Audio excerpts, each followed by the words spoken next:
ಪ್ರಿಯ YouTube ಗೆಳೆಯರೆ, ಇಲ್ಲಿ ಹಸು ಮೇವು ತಿಂತಾಯಿದೆ. ಬ್ಲಾಕ್ ಹಸು ಇದೆ, ನೋಡಬೇಕು ಯೂಟ್ಯೂಬ್ ವೀಕ್ಷಕರು. ಈ ಥರ ಹಸು ಇದು ನಮ್ಮ ಹಳ್ಳಿ ಸಂಪ್ರದಾಯ. ಇಲ್ಲಿ ಮೇವನ್ನು ಹಸು ತಿಂತಾಯಿದೆ. ಮತ್ತು ಮೇಲೆ ನೋಡಬೇಕು ಮಾವಿನ ಮರ ಇದೆ. ಹಣ್ಣು ನೋಡಿ ಯೂಟ್ಯೂಬ್ ಪ್ರಿಯರೇ, ದಪ್ಪಗಿದ್ದಾವೆ. ಮಾವಿನ ಹಣ್ಣು ಆಗಿದ್ದಾವೆ ಯೂಟ್ಯೂಬ್ ಪ್ರಿಯರೇ. ಎಲ್ಲ ಮಾವಿನ ಮರ ಇದ್ದಾವೆ ನೋಡಿ ನಮ್ಮ ಹಳ್ಳಿ. ಇದು 1-2 ಎಕರೆ ಇದು ಮಾವಿನ ಮರವನ್ನು ಹಚ್ಚಿದ್ದೇವೆ.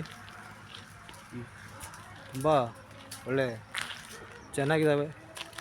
ಕಾಯನ್ನು ತಿನ್ನೋಕ್ಕೆ ಸೂಪರ್ ಆಗಿದ್ದಾವೆ. ಕಾಯಿ ನೋಡಬೇಕು ಯೂಟ್ಯೂಬ್ ಪ್ರಿಯರೇ.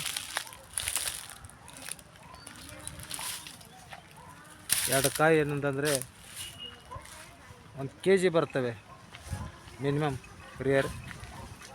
ಎಲ್ಲ ಮಾವಿನ ಮರ ಗಿಡ ಆಗಿದ್ದಾವೆ ಪ್ರಿಯರೇ. ಈ ನನ್ನ ವಿಡಿಯೋಕ್ಕೆ ಸಬ್ಸ್ಕ್ರೈಬ್ ಮಾಡಿ, ಲೈಕ್ ಮಾಡಿ, ಕಮೆಂಟ್ ಮಾಡಿ. ನಮಸ್ಕಾರ, ಧನ್ಯವಾದ.